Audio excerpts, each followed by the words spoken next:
삶의 이유라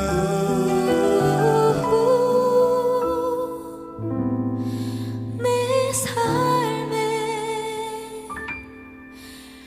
이유라.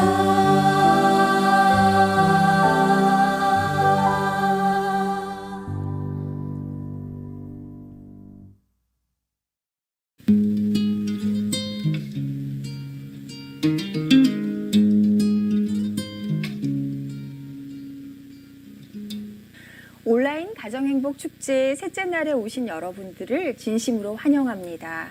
여러분 행복하기 위해서 이 여정에 참여하셨는데요. 사람이 행복하기 위해서는 마음의 상처가 회복돼야 되겠죠. 마음의 상처를 간직한 채로 행복하기란 참 어려운 일입니다. 그래서 오늘의 주제는 마음의 상처 회복하기로 잡아보았습니다. 우리는 피할 수 없는 크고 작은 상처들을 경험하면서 살아가는데요. 인생은 트라우마의 연속이라고 할 수 있습니다. 트라우마는 뜻밖의 겪는 불행한 일이라고 할 수 있는데요. 태풍이나 홍수, 화재, 교통사고, 코로나와 같은 전염병의 확산, 상황적인 특성일 수도 있고 또는 개인 간에 겪는 사람 간의 배신일 수도 있습니다. 자신의 한계 때문에 맛보는 좌절감일 수도 있고요. 갑작스럽게 닥친 신체적인 질병일 수도 있습니다. 그 질병을 극복하기 위해서 노력하지만 때때로는 죽음을 맞이하기도 해서 소중한 사람을 상실하기도 하는 아픔을 겪기도 합니다. 일생을 살면서 적어도 90%에서 80%는 외상사건을 경험한다고 합니다. 트라우마는 인생의 도처에 존재하고 예기치 못하게 우리를 불쑥 찾아와서 힘들게도 합니다. 할 수만 있다면 이 피하고 싶은 상처들, 그렇지만 이 트라우마가 꼭 부정적인 것만은 아닙니다. 엄마 뱃속에 있던 태아가 좁은 산도를 뚫고 나오는 과정은 아이와 엄마에게 모두 트라우마일 수 있습니다. 하지만 그 과정을 통해서 새 생명이 태어나게 되지요. 모순되게도 인생은 트라우마를 겪으면서 성장한다고 할 수 있습니다. 우리는 이것을 외상 후 성장이라고 말합니다. 회복되기 힘든 상처, 트라우마는 의학적으로 외상을 의미하는데요. 심리학적으로는 외부에서 일어난 충격적인 사건으로 인해 발생한 마음의 상처를 의미합니다. 트라우마를 겪게 되면 공포와 불안을 감당하는 편도체가 작동하게 됩니다. 뇌의 화재 경보기가 계속 울린다고 보시면 되는데요. 트라우마를 겪으면 이 화재 경보기가 발생을 하고 사이렌을 울리게 됩니다. 그런데 평소와 같은 상황이면 이 위험 상황이다 인지하게 되면 이 사이렌이 울렸다가 또 제자리로 돌아오게 되는 시스템을 갖추는데 이 트라우마를 겪게 되면 이 안전장치가 제대로 작동하지 않아서 알람만 울리고 판단이나 조절하는 기능이 약해집니다. 그래서 불안 발작이나 불안장애, 공황장애를 유발하기도 합니다. 저희 집에는 아들이 데리고 온 유기견 보호센터에서 데리고 온 삽살개 한 마리가 있는데요. 이름이 대장이입니다. 저는 어릴 때 이 개에게 물린 적이 있어서 그 기억 때문에 개만 보면 심장이 빨리 뛰고 겁이 나서 움츠러듭니다. 다행히 제가 일하는 숲속학교에 망망이와 치치라는 강아지들이 있어서 아들이 데려온 대장이와도 이제는 산책도 할 수 있을 정도가 되었습니다.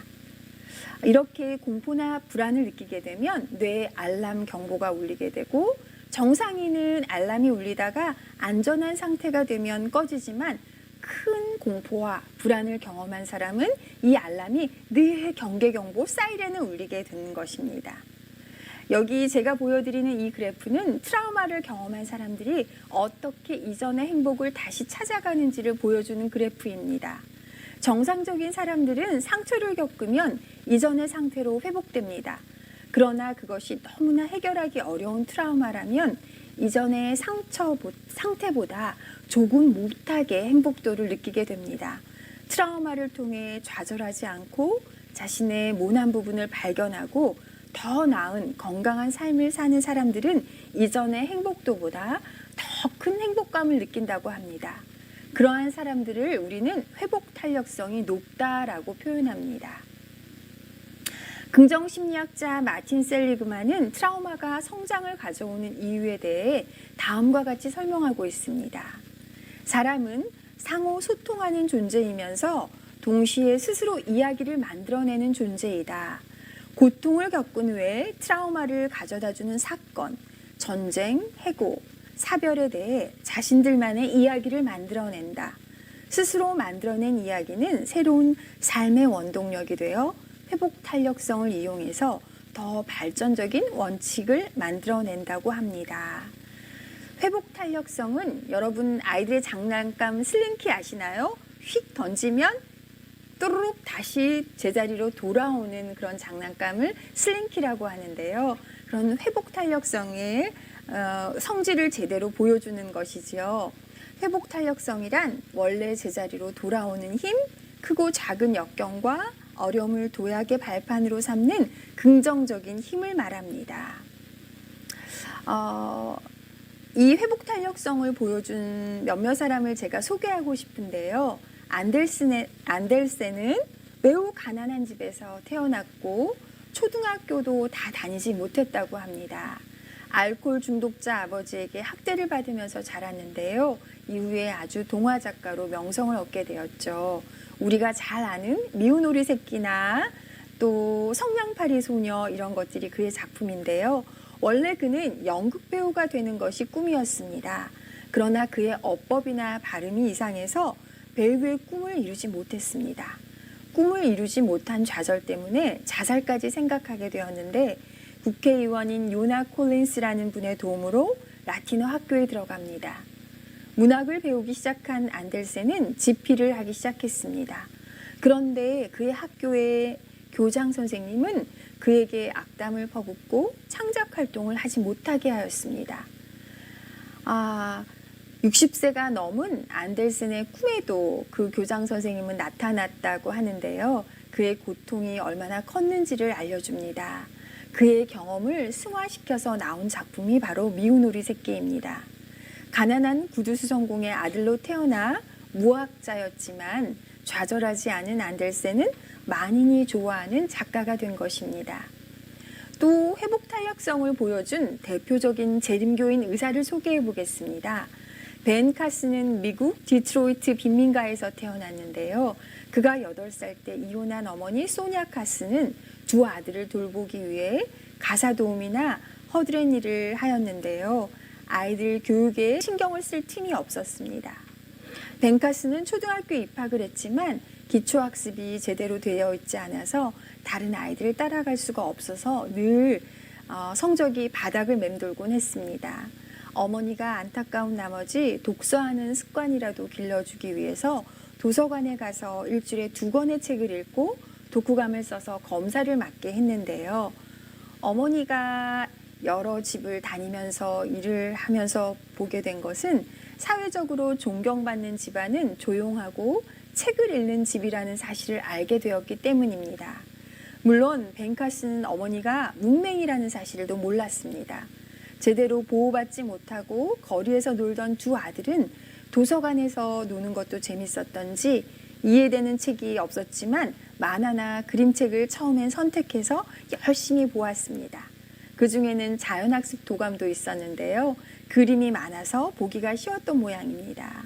벤 카슨이 이 책을 6개월 동안 보았는데 어느 날 형제끼리 철도가에 가서 그 돌 이름 맞추기 게임을 하면서도 놀았다고 해요. 어느 날 선생님이 수업 시간에 암석 3개를 보여주면서 이 암석이 무슨 암석인지 아는 사람 하고 물었더니 벤 카슨이 번쩍 손을 들었어요. 선생님은 이 벤이 수업을 방해한다고 생각했습니다. 그러나 맞춰보라고 하자 이 벤 카슨이 아무도 대답하지 못하는 암석의 이름을 척척 맞추는 것이었습니다. 어떻게 알았냐고 묻자 도서관에서 책을 보고 알게 되었다고 대답하였습니다. 처음으로 선생님께 칭찬을 들었고 다른 학생들 앞에서 자신을 인정해주는 것이 너무나도 기뻤습니다. 그로 인해서 그는 자신감이 생겼고 1학년 책부터 다시 공부하기 시작해서 선생님의 설명이 조금씩 이해가 되기 시작했으며 그 다음에는 반에서 1등까지 하게 되었습니다. 그 이후에 고등학교 졸업할 때까지 우수한 성적을 유지했다고 합니다. 그는 의과대학에 진학하게 되었고요. 신경외과를 선택해서 전문의 과정까지 밟게 되었는데 30대 초반에는 존스 홉킨스 대학의 신경외과 과장이 되고 또 그는 신경의학 서적을 다 섭렵해서 의사들이 모르는 것들을 가르쳐 주기도 하였습니다. 1987년도에는 세계 최초로 머리가 붙은 샴 쌍둥이를 분리하는 데 성공했습니다. 이 수술로 그는 신의 손이라는 별명을 얻게 되었는데요. 그는 민간인이 받을 수 있는 최고의 영예인 자유의 메달을 수상하기도 했고 그의 삶을 다룬 영화까지 벤카슨 스토리가 제작되기도 했으며 그는 또 2015년에 미국 공화당의 대통령 후보가 되기도 하는 영예를 안게 되었습니다. 이 모든 것을 가능하게 했던 것은 어려운 환경 속에서도 희망을 잃지 않고 도전해 온 덕분입니다. 녹록지 않은 현실이지만 그 환경을 여러분이 극복하는 삶의 주인공이 되셔서 주님께서 여러분의 삶에 복 주시게 되기를 바랍니다. 자, 여기 나오는 바로 세 번째 타자가 여러분이 되시길 진심으로 바라겠습니다. 그러기 위해서는 우리가 회복 탄력성에 대해서 알아볼 필요가 있는데요. 카우아이 섬에서 빈곤과 열악한 가정에 자라는 아이들을 데리고 1954년 소아과 의사와 정신과 의사, 사회복지사, 심리학자가 대규모 연구를 하기 시작합니다.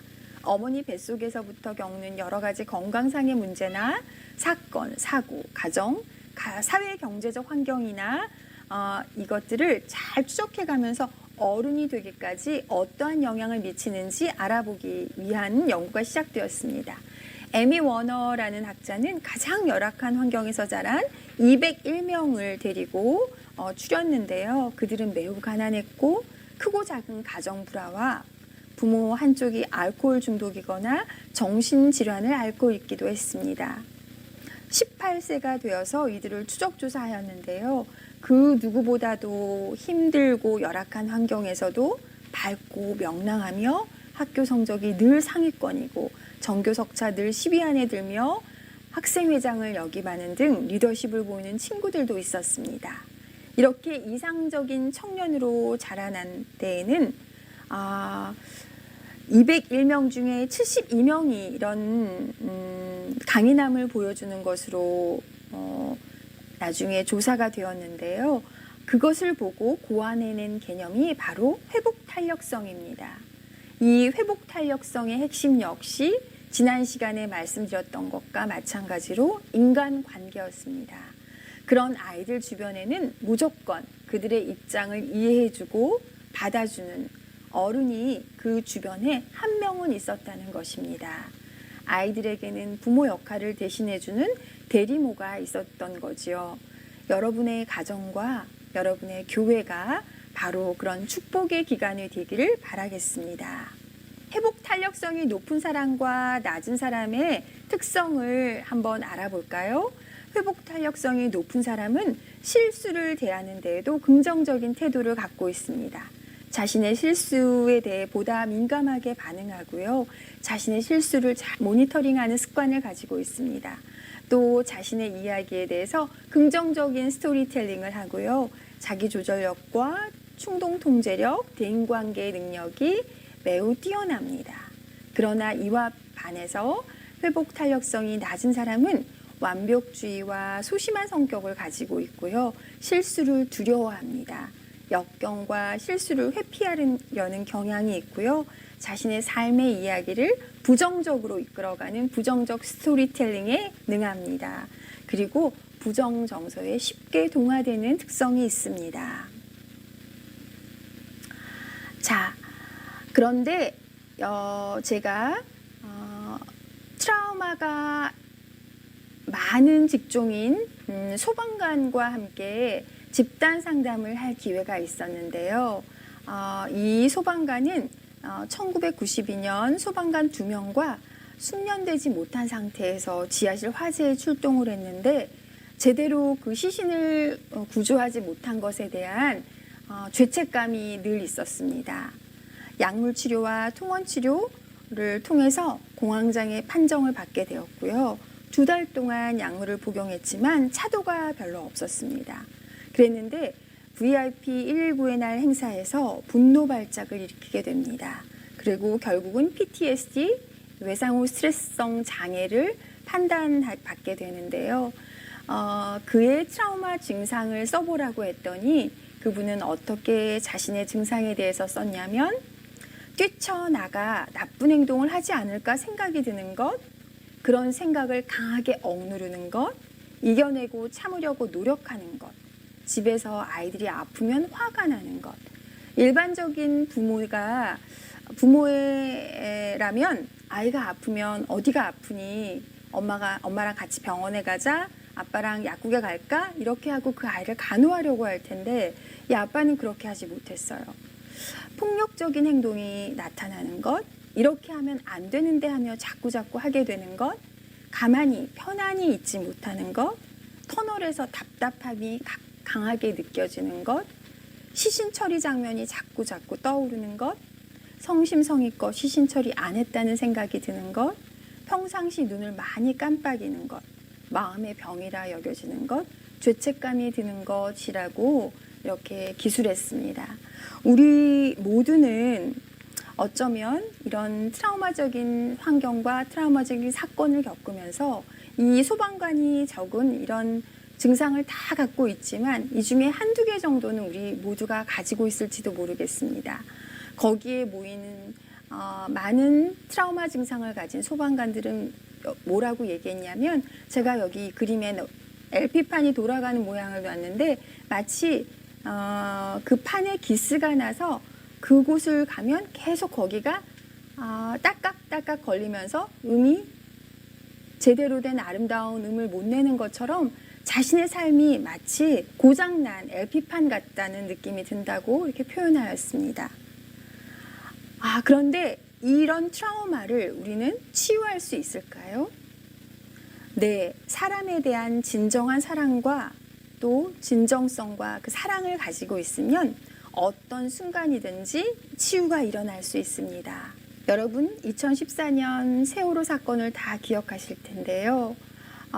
여기에 많은 전국 각지에서 이 진도로 전화가 왔었다 그래요. 제가 상담을 공부한 상담사인데 그들을 도와줄 수 없을까요? 그들을 도와주면 좋겠는데요. 저는 미술 상담사 자격이 있는데요. 저는 심리 상담사 자격이 있어요. 라고 전국 각지에서 많은 전화가 왔다 그래요. 근데 거기에 있는 심리지원센터를 총관장하던 분이 뭐라고 얘기하셨냐면, 이들에게 가장 필요한 것은 그런 것이 아니라 그들의 안위를 물어봐주고 그들에게 따뜻한 손으로 위로해 줄 수 있는 것들이 필요하다고 모든 지원을 거절했다고 해요. 그런데 어느 날 딸을 잃은 슬픔으로 황망해하던 그 체육관에서 정말 시름시름 알아가면서 자신의 딸의 생사를 기다리던 어머니에게 다가가서 한 소녀가 핫팩을 그 손에 말없이 쥐어주었다 그럽니다. 그런데 그 어머니는 그것이 너무나 감동이 되어서 내가 해줄 게 아무것도 없는 줄 알았는데 내가 도와줄 사람이 이렇게 도처에 있구나. 저 소녀는 나를 위해서 이렇게 핫팩을 주고 내가 그것으로 인해 이렇게 내 마음이 따뜻해졌는데, 그렇다면 나도 이제 살아볼 수 있겠다. 예전에는 나 사는 것, 내 새끼 거두는 것 외에는 한 번도 다른 일에 관심을 가져본 일이 없는데 이제부터는 다른 사람을 도우며 살아야겠다라는 생각을 하면서 거기 주변에 있는 사람들에게 국을 떠다주고 음식을 가져다주고 빨래를 해주고 이런 선행을 베풀게 되었다고 합니다. 그렇게 됐을 때 자신의 가족을 잃은 슬픔은 어느덧 치유가 되었고 그들과 함께 같이 함께하는 즐거움을 누리게 되었다고 합니다. 어쩌면 상처 입은 치유자의 최고봉은 상처를 입어본 사람이라고 할 수 있습니다. 자신의 상처를 드러내고 하나님께서 치유하셨음을 증거하는 것이야말로 자신과 같은 상처를 지닌 사람에게 가장 치유적이라고 할 수 있습니다. 그런데 우리는 우리 생각대로 그들에게 함부로 조언을 합니다. 다음은 상담을 통하여 힘든 일을 경험했던 사람들이 부모나 친구, 동료로부터 받았던 피드백들 중에 가장 소화하기 힘들었던 말들을 모아보았습니다. 힘든 사건을 겪고 힘들어하는 사람들에게 사용하지 않아야 할 말들이니 기억해보면 좋겠지요. 너 아직도 그러고 있냐? 네가 예민해서 그래. 너무 신경 쓰지 마. 이젠 잊어버려. 시간이 약이야. 금방 잊혀질 거야.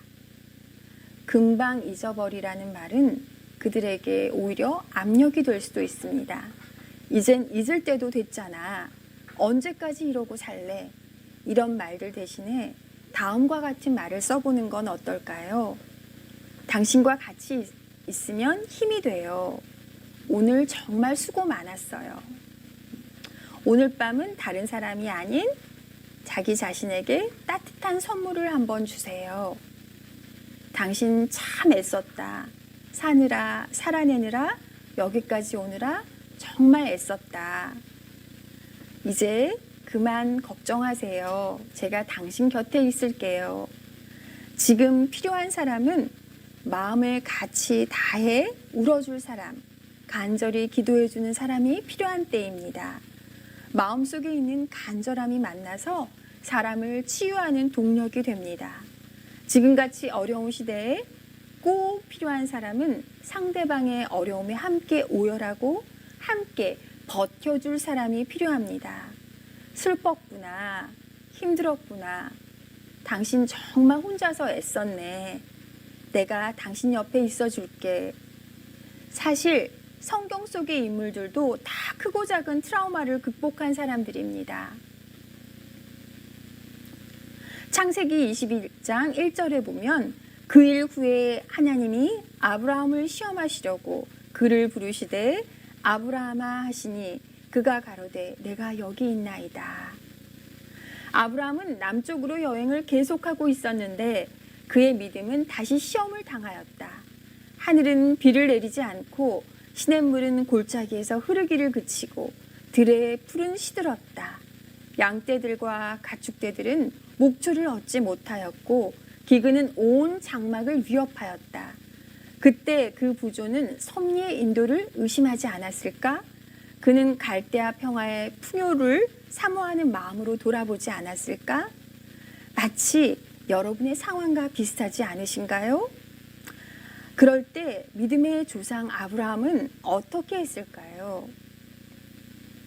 그에게 고난에 고난이 연속될 때 아브라함이 어떻게 할 것인지를 모두 열심히 주시하고 있었다. 마치 하늘의 천사도 세상의 모든 거민들도 우리를 주시하고 있습니다. 그의 확신이 요동한 것 같이 보이지 않는 한 그들은 희망이 있다고 생각하였다. 그들은 하나님께서 그의 벗이시며 여전히 그를 인도하시고 계신 것을 확신하였다. 믿음의 조상 아브라함은 하나님의 말씀이 이르러 왔을 때 하나님은 그에게 전도유망한 생활이나 많은 월급, 위대한 평판이나 세상의 명예를 보장해 주지 않았습니다. 너는 내 본토, 내 아비 집, 친척집을 떠나 내가 내게 지시하는 땅으로 가라고 말씀하십니다. 아무 준비도 없이 하루아침에 이곳을 떠나라는 말은 참 폭력적입니다. 저도 이제 10월 말에 이사를 해야 되는데요. 하루아침에 이사 가라고 하면 저는 참 힘들 것 같습니다. 버릴 물건, 가져갈 물건, 정리할 시간도 주지 않고 떠나라니요. 여러분 하루아침에 내가 살던 곳, 이웃과 직장을 다 떠나라면 여러분 마음이 어떠시겠습니까? 이삭을 바치라는 말은 또 얼마나 더 무시무시한 말입니까? 눈에 넣어도 안 아플 늦게 본 자식을 번제로 드리라니요. 이런 얼토당토한 말이 또 어디 있을까요? 숨이 막히고 살을 에인 듯한 아픔을 사귀는 고통의 시간이 있었을 것입니다. 더군다나 그는 노년의 아버지였습니다. 한 인간으로서 자녀에 대한 애착은 우리와 다를 바 없는 노인이었을 텐데 말입니다. 또 이삭은 26장에서만 이삭이 판 우물이 6번이나 됩니다. 중동 땅에는 석유가 많이 나는 곳이지만 물은 몹시 귀하다고 하지요. 석유가 귀하긴 하지만 사람들이 석유를 마시고 살진 않습니다. 석유는 없어도 되지만 물이 없으면 하루도 살 수가 없습니다. 그러니 석유에 비해서 물이 소중함은 두말할 여지가 없겠지요. 중동 땅에서는 우물 하나 파기가 여간 어려운 일이 아니어서 보통 사람들은 평생에 우물 하나 파지도 못한 채로 남이 파놓은 우물을 마시며 살아간다고 합니다. 그런데 이삭은 무려 6번이나 우물을 팠고 파는 곳마다 물이 솟아나서 많은 사람이 마실 수 있게 했습니다. 이삭이 가나안 땅에서 하나님이 복을 주시어 번성케 되니 원주민들이 그를 시기하여 그의 우물을 빼앗으려 시비를 걸어왔습니다. 그래서 우물로 분쟁이 일어나게 되었는데 그렇게 분쟁이 일어날 때마다 이삭은 다투지 않았고 순순히 양보하고 그들에게 우물을 물려주었습니다.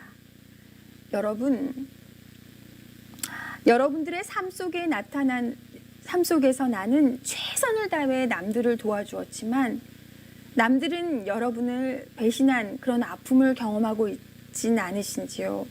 여러분의 허탈했을 그 마음과 아픔을 주님께서는 다 알고 계십니다. 여기 있는 나오미와 룻도 역시 트라우마를 극복한 성경 인물이지요. 모압 족속인 룻이 이스라엘의 하나님을 자기 하나님으로 섬기겠다고 선언한 것은 신앙적인 개종을 뜻하는데 룻은 어머니께서 가시는 곳에 나도 가고 어머니께서 머무시는 곳에 나도 머물겠다며 어머니의 백성이 나의 백성이 되고 어머니의 하나님이 나의 하나님이 되시리니 어머니께서 죽으시는 곳에서 나도 죽어 거기 묻힐 것이라고 이야기하고 있습니다. 이 두 여인은 남편은 물론 정말 이 나오미의 편에서 보면 자신의 남편과 두 아들을 잃고 고향 땅으로 돌아오는 것은 정말 죽기보다 싫었을 것입니다. 그 나오미가 기쁨이라는 이름인데요. 자, 고향 땅에 와서 그는 나를 나오미라 칭하지 말라라고 말하고 있습니다. 정말 자신의 이름조차 버리고 싶었던 이 여인들이 자신들의 상처를 극복하고 하나님을 선택하는 모습을 볼 수 있습니다. 이 다니엘은 또 어떤가요? 다니엘과 이 세 친구들 또한 어린 나이에 전쟁의 포로로 끌려가게 되었습니다. 그들에겐 정말 이것처럼 큰 외상적인 사건이 아닐 수 없습니다. 노년에 또 다니엘은 어땠습니까? 사자굴에 들어간 그 트라우마를 무엇이라 설명하겠습니까? 성경 속의 이 모든 인물들은 정말 크고 작은 트라우마를 극복한 사람들입니다. 시험이란 무엇일까요? 그것은 하나님의 자녀들이라고 하는 사람들을 검증하시고 연단하시는 수단이라고 합니다. 이 말은 하나님께서 믿음을 시험할 만한 환경을 허락하시고 그들이 도움을 청하기 위하여 하나님을 향하게 하신다는 뜻입니다. 시련과 장애물들은 하나님께서 선택하신 훈련의 방법이며 그분께서 정하신 성공의 조건들입니다. 사람들의 마음을 읽으시는 하나님께서 그들이 자신들을 아는 것보다 우리의 약점을 더욱 잘 알고 계신다는 사실을 잊지 마십시오. 시편 139편 23절에서 25절은 이렇게 이야기합니다. 하나님이시여 나를 살피시고 내 마음을 아시며 나를 시험하셔서 내 생각을 아소서.